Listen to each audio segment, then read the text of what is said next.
137তম মহান মে দিবস পালন করল সিপিআইএম এর রাজ্য কমিটি। শুক্রবার সকালে বৃষ্টি উপেক্ষা করে দলের রাজ্য কার্যালয়ে দিনটি পালন করা হয়েছে। দলীয় পতাকা উত্তোলন করেন দলের রাজ্য সম্পাদক জিতেন চৌধুরী।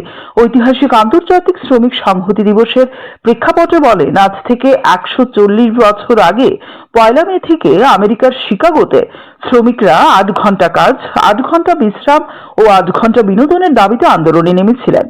4 দিন আন্দোলন চলাকালীন রাষ্ট্র ও মালিক পক্ষ শ্রমিকদের উপর নির্মম অত্যাচার চালায়। বহু শ্রমিক শহীদের মৃত্যুবরণ করেন। এর 4 বছর পর অর্থাৎ 1890 সাল থেকে সারা বিশ্বে 1 মে দিনটিকে আন্তর্জাতিক শ্রমিক সংহতি দিবস হিসেবে পালন করে আসছে। এদিনের এই সংক্ষিপ্ত অনুষ্ঠানে দলের রাজ্য সম্পাদক ছাড়াও ছিলেন নারী নেত্রী কৃষ্ণা রক্ষিত, দলের সদর মহকুমা সম্পাদক অমল চক্রবর্তী সহ অন্যান্যরা।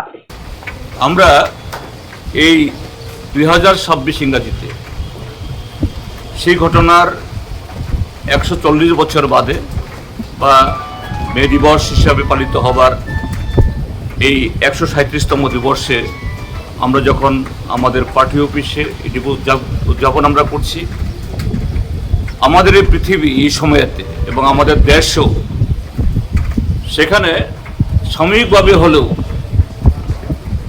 সাম্রাজ্যবাদ তথা পুঁজিবাদের নেতৃত্বে শ্রমিক শ্রেণীর যারা বিরোধী, সেদিনের যে চেতনা এবং যে অর্জন, তার বিরোধী শক্তি আজকে তার আস্ফলন আমরা দেখছি।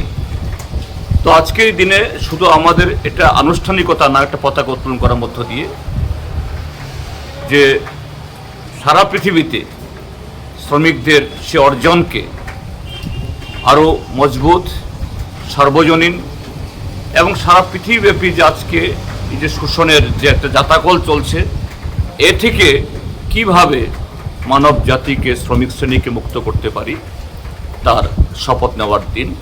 আমরা আজকে বৃষ্টিস্নাত দিনেও এই দিবসে সারা পৃথিবীর কোটি কোটি শ্রমিকদের হয়ে এই শপথ আজকে এখানে গ্রহণ